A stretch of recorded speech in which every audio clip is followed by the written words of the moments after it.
menelusuri firman Tuhan. Are you ready? Judul firman Tuhan sore ini adalah cara menjadi seorang murid. Boleh katakan sama-sama 1, 2 ya. Cara menjadi seorang murid. Murid dalam bahasa aslinya saudara, dalam bahasa Yunani dari kata matetes. Kata matetes itu punya 2 pengertian. Yang pertama, mengikuti gurunya dari belakang. Yang kedua, meniru semua yang dilakukan oleh gurunya. Itu murid. Perintah Yesus, jadikan semua bangsa murid. Yesus tidak bilang jadikan semua orang pengikutku. Enggak.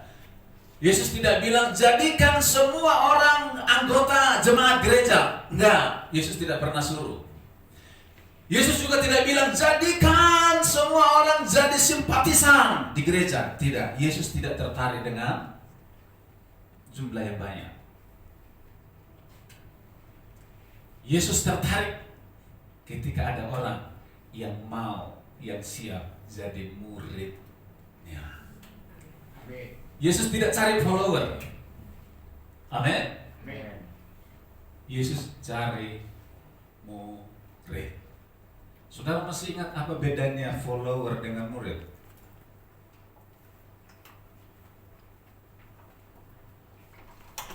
Kalau follower, dia datang dan pergi sesukanya. Kalau follower, dia tidak ada komitmen, tidak ada tanggung jawab. Tapi kalau murid, dia punya tanggung jawab, dia punya komitmen, dia setia. Haleluya.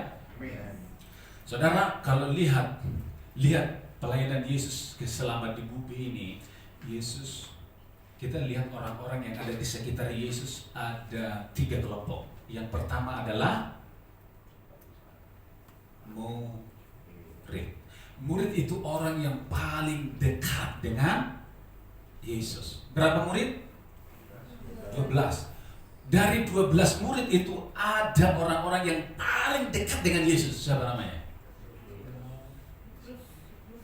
Yang paling dekat dengan Yesus, bahkan tidur di pangkuannya Yesus, adalah Yohanes. Selain Yohanes ada 2 orang lagi yang dekat dengan Yesus. Siapa namanya? Petrus dan Yakobus. Yesus punya 12 murid, tetapi dari 12 ini ada orang yang paling dekat dengan Yesus, yaitu Yohanes. Dan yang lebih dekat lagi 2 orang lagi, yaitu Petrus dan Yakobus. Haleluya. Berarti kelompok pertama yang dekat dengan Yesus adalah murid. Kelompok yang kedua. Kelompok yang kedua adalah pengikut, follower.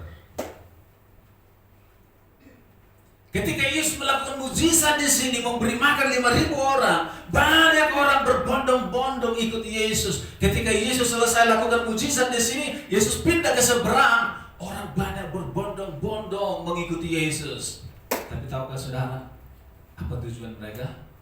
Yesus bilang, aku tahu kenapa kamu ikut aku, kemana aku pergi. Karena kamu kemarin dapat roti.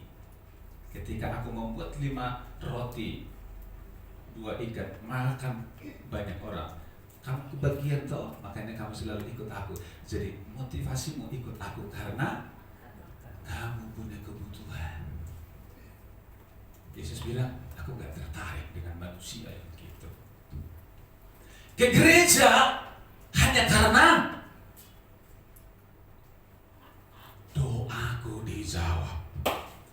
Kalau doa saudara tidak dijawab sama Tuhan, saudara masih setia? Saudara minta mujizat dari Tuhan, mujizat tidak terjadi, saudara masih tetap setia? Kita ke gereja bukan karena kebutuhan. Kita ke gereja karena kita sudah ditebus oleh darahnya yang kudus. sembuh atau tidak, sehat atau tidak. Ku mau cinta Yesus. Kita harus berkata seperti itu. Itu orang yang benar. Kelompok yang ketiga tadi adalah murid. Yang kedua pengikut, simpatisan. Yang ketiga orang banyak. Yesus khotbah di mana-mana, ada orang banyak. Orang banyak itu mereka hanya nonton Yesus, hanya lihat Yesus, hanya ingin tahu tentang Yesus. Ada 3 kelompok ini. Saudara masuk kelompok mana? Murid, simpatisan, orang banyak.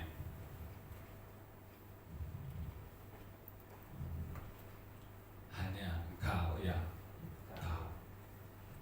Tapi kita mau masuk lebih dalam. Oke, next. Ini pelajaran minggu yang lalu. Yang tidak hadir minggu yang lalu, saya harap sudah lihat YouTube-nya, apalagi ketua KKA, supaya bisa membagikan. Saya tidak perlu lagi mengulang ini karena sudah lewat dan ada YouTube-nya. Saudara masih ingat ini? Amin.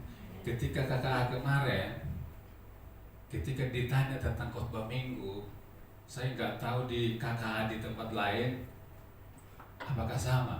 Rata-rata lupa. Kalau minggu dengar hari Rabu lupa. Hari Sabtu lebih lupa. Makanya sebaiknya di gereja itu kalau bisa sambil nyatat, dengar firman sambil catat. Saudara tahu kenapa Adam dan Hawa jatuh dalam dosa? Karena tidak nyata. Jadi sebaiknya di gereja itu mencatat. Mencatat sekarang kan tidak harus di buku, bisa di HP. Tapi jangan nonton YouTube, pura-pura nulis ternyata TikTok.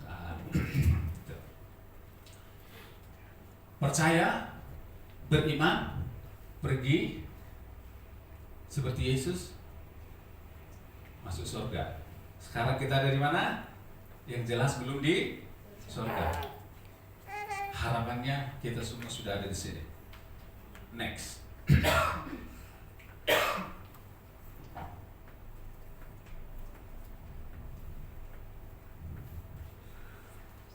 Bapak Ibu Saudara, saya membuat gambar begini, berharap kita lebih paham. Kita ini orang yang tidak percaya Yesus. Orang yang tidak percaya Yesus itu yang bertahta di dalam hatinya, dalam hidupnya adalah kita, akunya. Yesus ada di luar hidupnya.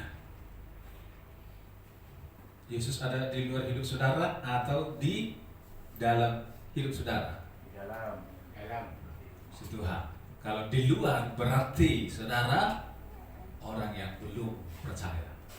Kemudian ketika seseorang percaya kepada Yesus, maka dia yang bertahta di hatinya siapa? Dirinya sendiri. Yesus ada di mana? Di luar hatinya. Sudah di hidupnya? Sudah. Tetapi dia bilang, Yesus kamu duduk di situ. Yang jadi raja gua. Kamu duduk saja di situ. Ketika orang ini dia ingin menipu seseorang, Yesus bilang, jangan menipu, dosa. Dia bilang, lu diam, saya yang berkuasa. Tuh. Saudara masih ada di sini? Ya.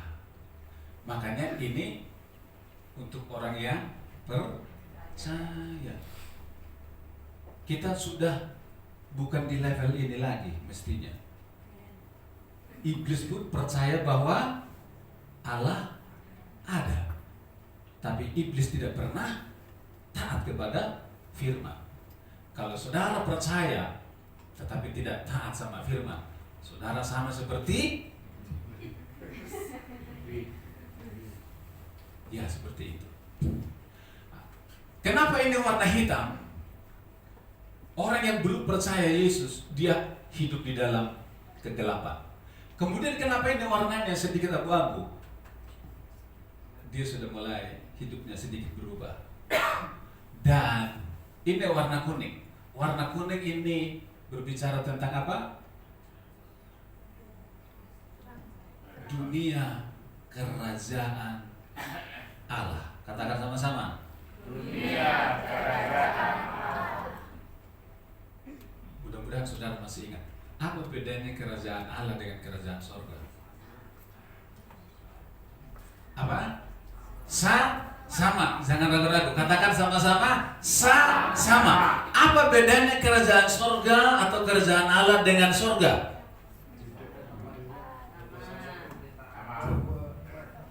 Sorga itu tempat, tapi kerajaan sorga, kerajaan Allah berbicara tentang pemerintahan Allah. Kapan Allah memerintah atas hidup kita? Sejak kita menerima Yesus sebagai Tuhan Juru Selamat dan kita dipimpin oleh Yesus, kita sedang berada di dalam kerajaan Allah. Kalau sudah ada di dalam kerajaan Allah, maka sorga pasti. Terima Yesus. Ketika seseorang terima Yesus, Yesus bilang begini, mari ikutlah aku. Dari sejak inilah proses mengikut Yesus dimulai. Amin. Bisa lanjut? Next. Pencet lagi. Oke. Begini. Tidak percaya. Ini mengulang yang tadi sedikit. Orang yang tidak percaya Yesus ada di luar hidupnya, dan yang berkuasa atas hidupnya adalah dirinya sendiri. Orang yang percaya kepada Yesus, yang bertata atas hidupnya adalah dirinya sendiri, dan Yesus di dalam hidupnya, tetapi dia yang memerintah. Yesus sebagai hamba. Oke. Next. Oke. Sekarang kita di belief, yang percaya. Ini Kristen KTP. Orang yang masih Kristen agamawi hanya sekedar percaya, ini gambaran hidupnya. Yang hitam ini berbicara tentang keinginan. Kita banyak keinginan, dan keinginan kita dikuasai oleh kita sendiri. Kemudian Yesus tunduk pada keinginan kita. Keinginankulah yang jadi. Next. Keinginan dikuasai oleh aku. Contohnya, aku berhak menyimpan sakit hati, jengkel, dendam terhadap si A. Aku menipu, ya sedikit-sedikit tidak apa-apa. Tuhan tidak lihat. Tapi Tuhan itu dia bicara di hati kita. Tuhan bilang, jangan, harus mengampuni, harus mengasihi, tidak boleh menipu. Tetapi kita berkata, jangan.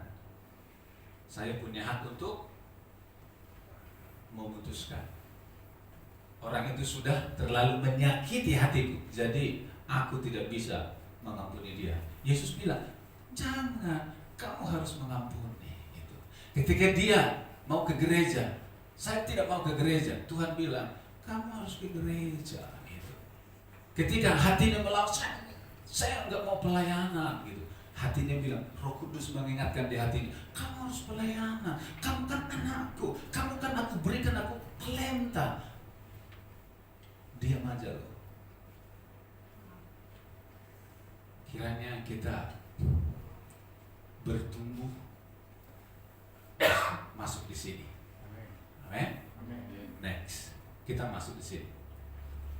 Itu dia.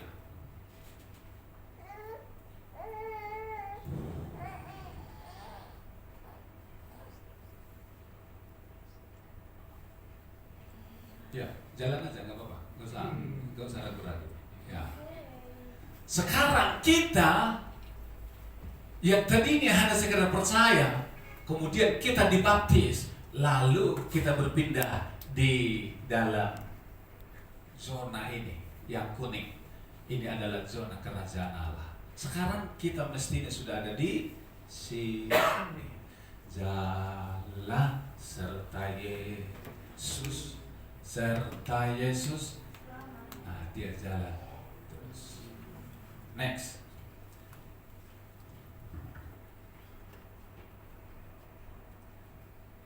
Kita sekarang fokus di yang kuning. Yuk berpindah dulu ke zona yang kuning. Sekarang dia sudah masuk di zona yang kuning.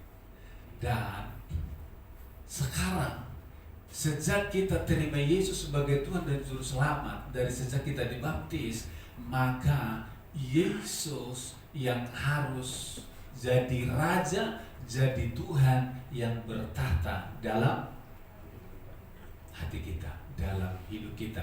Dan semua keinginan kita harus tunduk kepada Yesus. Amin. Yesus bilang begini, mari ikutlah aku. Katakan sama-sama, 1, 2 ya. Mari ikutlah aku. Ketika Yesus berkata begini, mari ikutlah aku. Itu untuk orang yang mau sungguh-sungguh jadi murid. Haleluya. Di sini bukan murid, di sini follower, pengikut, simpatisan, orang banyak di sini. Tapi kalau untuk masuk lebih dalam di sini, gak boleh main-main, saudara. Gak boleh main-main. Kekristenan saudara tidak boleh main-main di sini.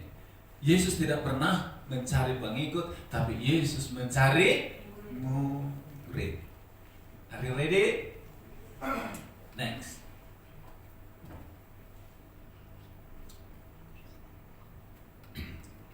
Sekarang Yesus yang menjadi Raja, bertahta, memerintah dalam hidup kita. Dan kita tunduk pada firman Yesus. Semua keinginan kita tunduk pada keinginan Yesus. Katakan sama-sama, memerintah. Raja itu kerjanya apa? Memerintah. Engkaulah Tuhan, Engkaulah Raja, terus berdaulat atas hidupku. Jangan hanya ngomong, jangan hanya nyanyi. Engkaulah Raja, berdaulat atas hidup. Berdaulat artinya kau mau kuasai atas hidupku. Tapi betulkah seperti lagu itu hati kita? Haleluya. Engkaulah Raja. Raja itu memerintah. Artinya kalau Yesus ngomong A, kita selalu berkata yes, siap. Ketika Yesus bilang bulan ini you sudah berbuluhan memerintah. Amin. Jadikan mulai sekarang, jadikan Yesus Raja, memerintah dalam hidup kita. Next. Sekarang semakin dalam semakin tidak enak. Kenapa? Yesus bilang begini, setiap orang yang mau mengikut aku, ia harus menyangkal dirinya, memikul salibnya, dan mengikut aku. Semua orang mau ikut Yesus. Semua senang berlomba-lomba ikut Yesus. Tapi ketika Yesus ngomong ini, banyak orang mundur dan tidak siap ikut Yesus. Kenapa? Ikut Yesus ada aturannya. Ikut Yesus harus sangkal diri dan pikul salib. Haleluya. Amin. Amen. Siap jadi murid? Kalau siap kita lanjut. Siap. Siap, lanjut. Yesus bilang begini, barang siapa tidak memikul salibnya dan mengikut aku, ia tidak layak bagiku. Haleluya. Tidak layak bagiku orang yang tidak sangkal diri, tidak pikul salib. Jangan-jangan kita ini berpikir, saya kan sudah ke gereja Pak, saya sudah pelayanan Pak, saya sudah lakukan ini itu. Tapi di mata Tuhan, kamu belum sangkal diri dan belum pikul salib. Makanya di Matius 7 ayat 7 firman Tuhan berkata, di akhir zaman nanti akan banyak orang dari segala penjuru dan berkata, Guru, aku kan sudah melakukan mukjizat mengusir setan. Tapi Yesus bilang, enyah engkau pembuat kejahatan, aku tidak mengenal kau. Bayangkan, sudah melakukan mukjizat menyembuhkan orang, tapi ditolak dari sorga. Bagaimana dengan kita? Kita pernah lakukan mukjizat? Orang yang lakukan mukjizat saja ditolak dari surga, apalagi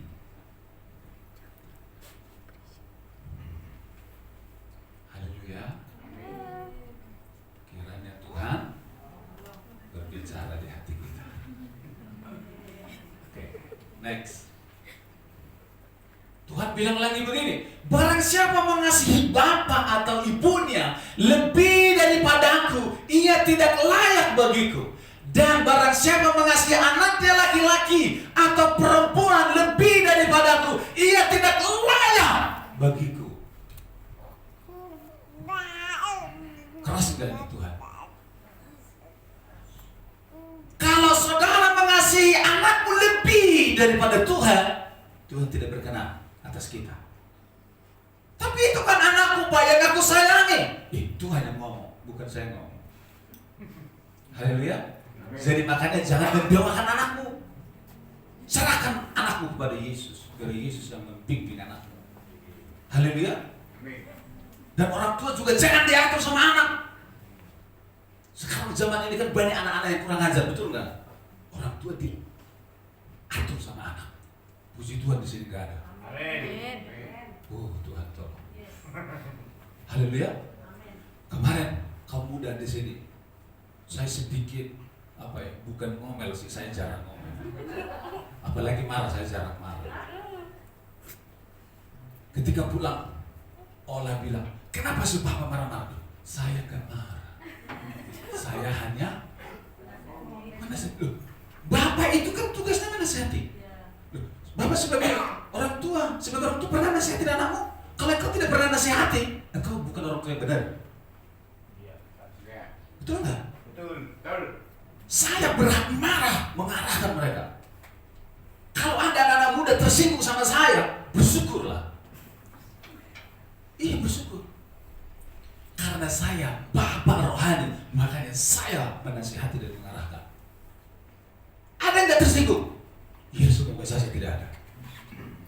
Tapi kalau ada, ya berarti kenyamanannya sedang diganggu. Berarti selama ini sedang ada di zona nyaman. Ketika disampaikan kebenaran, tidak nyaman. Yesus juga sama muridnya begitu. Haleluya. Amin. Muridnya Yesus namanya Petrus. Petrus pernah bilang, ketika Yesus bilang, nanti saya akan mati, akan ditangkap dan disalibkan. Petrus bilang apa? Guru, jangan. Aku kan sayang padamu. Lalu Yesus bilang apa? Hai kau iblis. Kamu hanya memikirkan apa yang dipikirkan manusia. Kamu tidak memikirkan yang dipikirkan oleh Allah. Petrus orang yang paling dekat dengan Yesus. Tersinggung gak Petrus? Tidak tersinggung. Petrus siap. Suatu saat Petrus menjadi orang yang hebat Dia sekali khotbah, berapa orang yang bertobat? 3.000. Kenapa? Dia dibimbing, diarahkan oleh gurunya itu Yesus. Kita melihat murid ini kan orang-orang hebat, saudara. Tapi tahukah saudara, di balik kesuksesan mereka ada proses yang sebenarnya tidak enak. Ketika ada pembentoran guru dengan murid, tidak selalu enak. Haleluya. Anak-anak muda di tempat ini, saya merasa mereka adalah anakku. Mereka adalah anak rohani kami. Kami punya tugas untuk mengarahkan, membimbing, menasihati. Jadi maaf, kalau orang tua misalnya, orang tua cukup dukung. Ya, kamu dengarkan dia. Dia adalah bapak rohani kita. Cukup, selesai. Amin. Jangan dengarin, gitu ya, bapak itu begitu ya. Anakmu tidak akan jadi. Seorang bapak rohani tidak pernah punya rencana yang buruk buat anaknya. Camkan itu, saudara. Saya ini ngomong di depan saudara, saya gembala saudara. Saya tidak pernah punya hati supaya gagal, supaya rusak, nggak pernah. Bahkan saya rindu semua anak-anak kita menjadi orang yang sukses dan berhasil. Amin. Itu. Jadi ketika ada proses seperti itu, mari kita sama-sama maju dan bergerak. Amin. Haleluya. Yes. Kok sampai ke situ ya? Mengasihi. Nah, di sini kan tadi mengasihi anak lebih daripada Tuhan. Ini kan di sini, Pak, saya kan belum punya anak, Pak. Ada nggak yang lain yang lebih kita kasih lebih daripada Tuhan? Mungkin bisnis kita, saudara. Gara-gara bisnis nggak ke gereja, nggak cari Tuhan, nggak baca Alkitab, nggak doa, berarti Tuhan tidak suka dengan apa? Ya, dengan itu. Coba saya ajak saudara berpikir, pekerjaan dengan pelayanan, kira-kira Tuhan pilih mana? Pekerjaan dan pelayanan. Kira-kira Tuhan pilih mana?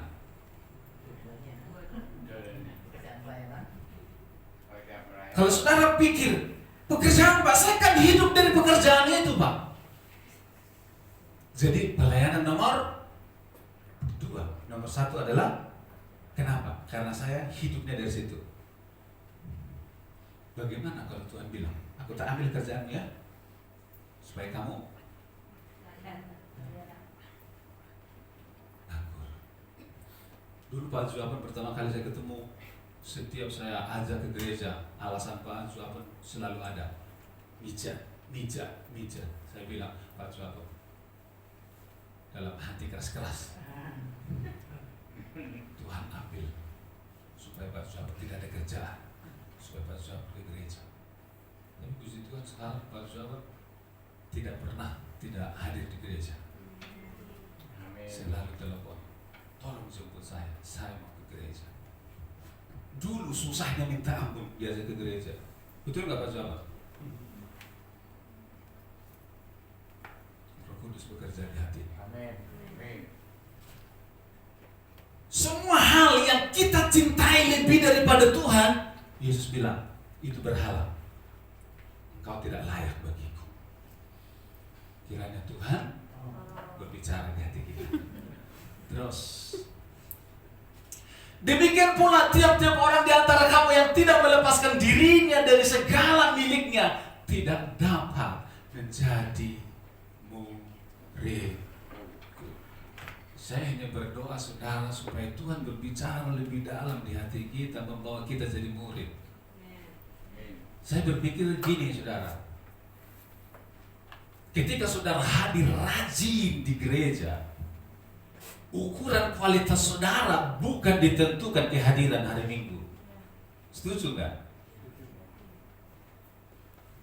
Saya bilang begini, ketika saya melihat jemaat setia, rajin, tidak neko-neko, itu bukan berarti mereka sedang baik-baik saja. Suatu saat ketika ada gesekan, kelihatan Betul? Betul. Mungkin hari ini saudara, kita sedang baik kelihatannya saudara. Tapi suatu saat ketika ada gesekan sedikit, di situ kelihatan sebenarnya sedang tidak baik-baik saja. Haleluya. Amin. Pernah banyak orang yang mau ikut Yesus dan ketika Yesus ngomong keras, Yesus bilang begini, ketika mereka kabur satu-satu, Yesus bilang sama muridnya, loh, mereka sudah pergi, kamu nggak pergi juga? Muridnya bilang, tidak, kami mau ikut engkau. Tapi yang lain tersipu, tidak kuat. Jadi murid tidak selalu enak. Saudara siap jadi murid? Amin. Kayaknya enggak semua. Siap jadi murid? Ya. Yes. Tuhan tolong kita. Amin. Ya. Next, ada lagi enggak? Galatia 5:24. Barang siapa menjadi milik Kristus Yesus, ia telah menyalibkan daging dengan segala hawa. Sebenarnya yang membuat berat jadi Kristen itu sebenarnya ini, saudara. Kalau hanya nyanyi, semua bisa. Betul nggak? Nyanyi, pelayanan, semua bisa, gampang. Tapi untuk masuk lebih dalam dan taat ini yang tidak mudah. Menyalibkan daging. Terus daging dan roh. Kita harus berjalan dalam keinginan roh setiap hari. Next. Sangkal diri artinya apa? Menyangkal diri artinya melawan keinginan daging, keinginan diri sendiri, tunduk kepada Tuhan. Keinginan tidak mau ke gereja, tidak mau pelayanan, tidak mau berperpuluhan, tidak mau hidup kudus, semuanya keinginan itu harus disangkal. Tahu disangkal? Disingkirkan. Saya mau pilih tunduk kepada Yesus. Ini kan yang tidak mudah, betul nggak? Setiap hari, coba next. Galatia 5:19. Perbuatan daging telah nyata, yaitu apa perbuatan daging? Percabulan, kecemaran, hawa nafsu, penyembahan berhala, sirik, perseteruan, iri hati, marah, kepentingan diri sendiri, percideraan, roh pemecah, kedengkian, kemabukan, pesta pora, dan sebagainya. Next. Next sekali lagi.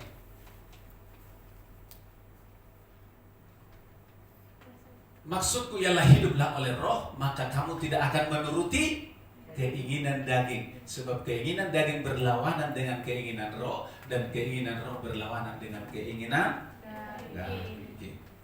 Next. Kita perhatikan. Dalam kehidupan kita setiap hari, kita selalu dihadapkan dengan dua pilihan. Antara keinginan daging dan keinginan roh. Mana yang Anda pilih? Contohnya, saat membeli barang, ini Mbak Louis misalnya, saat membeli barang seharga 50.000, ada kembalian 50.000, namun penjual mengembalikan 80.000. Roh berbicara dalam hati Mbak Louis. Tuhan bilang, kembalikan itu Louis, itu dosa, itu tidak boleh. Tapi suara dagingnya Mbak Louis, suara iblis, suara egonya berkata, gak apa-apa, ambil saja, tidak apa-apa. Tidak ketahuan, tidak ada yang tahu. Kalau ketahuan bilang saja, oh iya. Tapi Pak, cuman 20.000, cuman 10.000, cuman 1.000. Mencuri 10.000 dengan 100.000 sama enggak hukumannya? Hukumannya apa? Sama-sama dosa. Makanya Tuhan bilang, setialah dalam perkara kecil. Tuh. Haleluya. Next. Kita sering melawan, mengabaikan keinginan roh dalam hati kita. Semakin sering mengabaikan, lama-lama menjadi mati, tidak peka, tidak sensitif, maka tidak ada rasa bersalah. Mencuri, berzina, ngomong jorok, pikiran kotor, hati benci, jengkel, dendam, membunuh, tidak berpuluhan, menjadi biasa, lama-lama menjadi apa? Gaya hidup. Awalnya biasa aja, tapi lama-lama nggak rasa bersalah. Menipu itu biasa gitu. Kenapa? Karena rohnya sudah mati. Engkau boleh kaya, banyak harta, uang, tetapi jika itu semua karena hasil penipuan, maka itu di hadapan Tuhan tidak berkenan. Haleluya. Next. Itu kaya di mata manusia, namun miskin di hadapan Allah. Apa artinya? Kata firman Tuhan, apa artinya kamu memiliki seisi dunia tapi jiwamu binasa? Kita kaya tapi masuk neraka. Mau? Jadi kejarlah perkenanan Tuhan, bukan perkenanan manusia. Apa yang kita tabur pasti kita tuai. Taburlah yang baik supaya apa? Engkau menuai yang baik. Kenapa kita menabur yang baik? Bukan supaya kita menuai baik. Kita menabur baik karena Tuhan sudah mati bagi kita. Haleluya. Next. Kaget saya. Haleluya. Dalam mau masuk lebih dalam. Jadi mulai. Mari kita bangkit berdiri bersama-sama.